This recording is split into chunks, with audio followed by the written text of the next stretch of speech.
Too little, too late.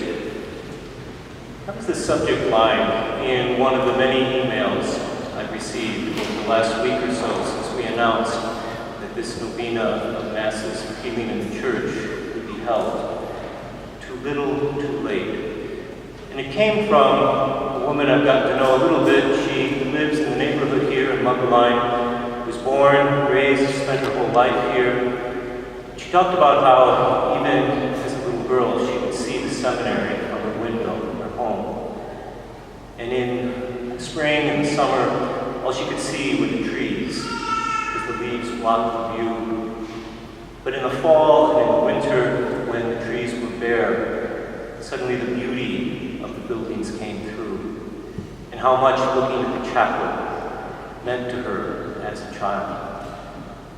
That was just her lead-in to share the sadness, and the rage, and the anger, and the frustration, and the confusion. She wanted me to know that she felt it in 2002, she felt it before that. She could not believe she was feeling it once again, now more deeply than ever.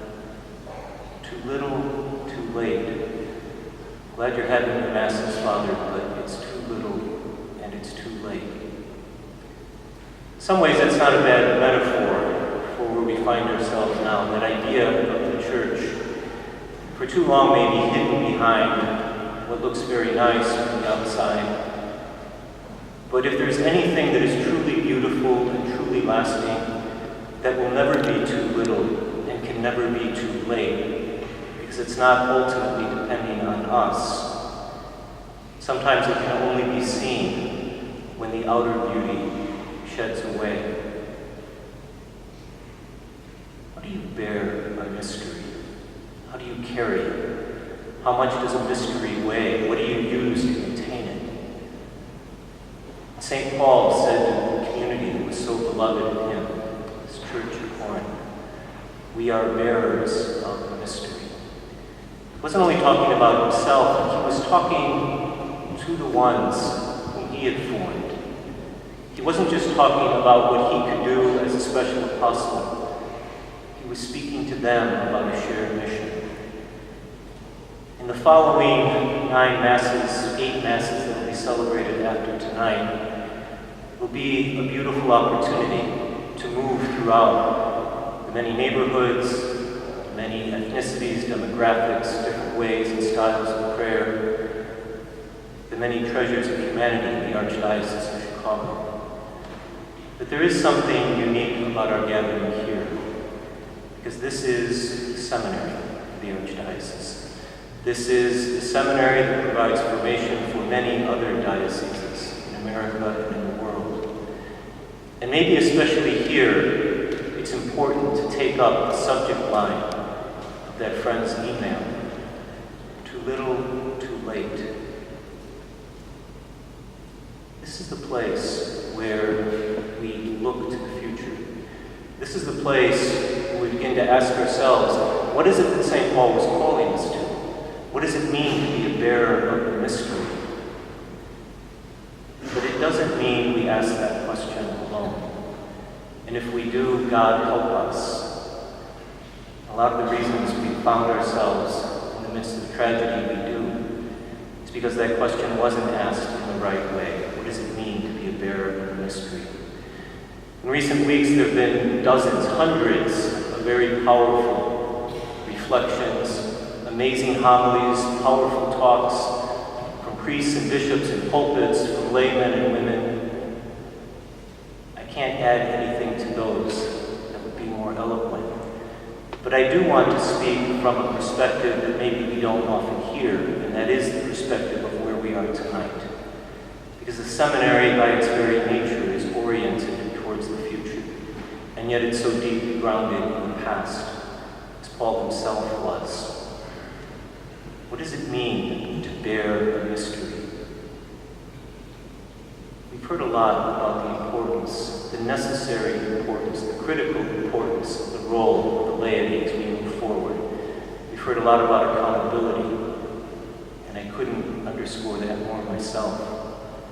I'm sure we're going to see it. I don't think this is going to be a time when we just allow things to go back to the way they were. it can't be, and we've already, I think, crossed that threshold.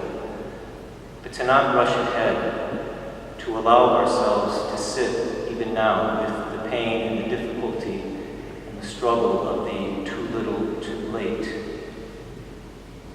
To be able to say, if I'm going to bear the mystery, I'm going to be grounded in the reality of where I am right now. But we have to be grounded together. And so speaking just for a moment to the seminarians who are here and to the parishioners from parishes maybe you have seminarians visit, we bear the mystery together.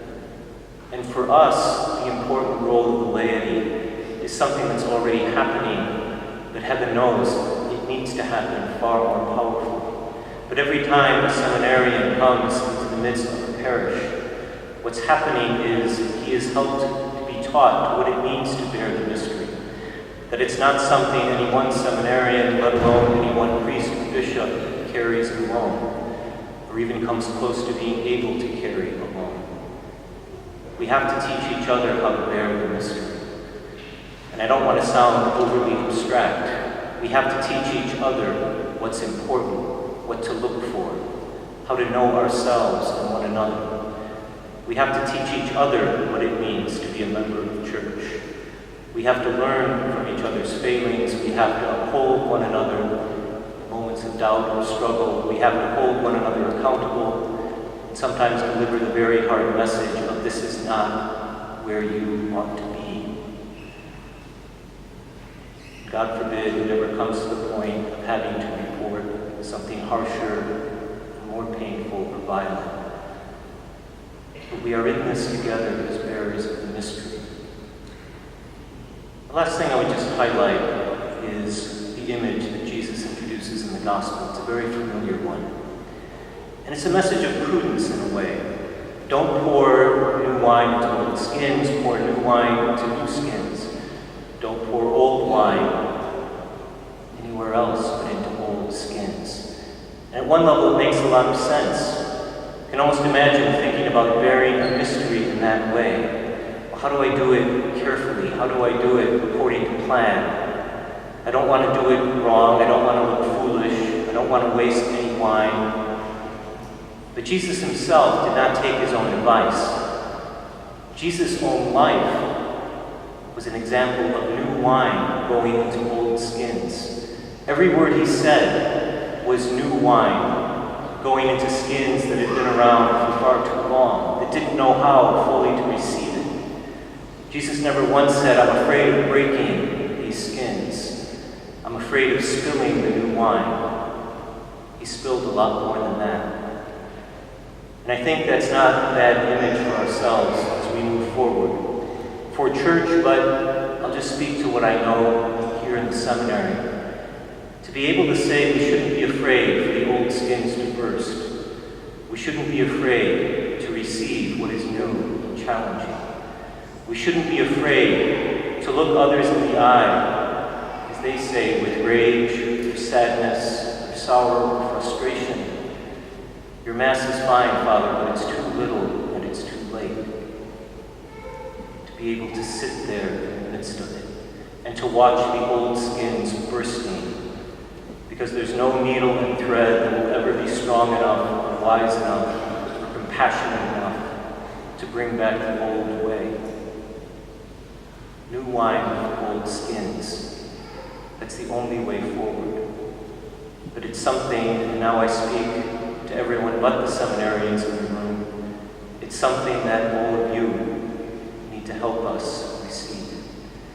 It's something that we need you to help us live with. To say, yes, the old skins are burst. They needed to be burst.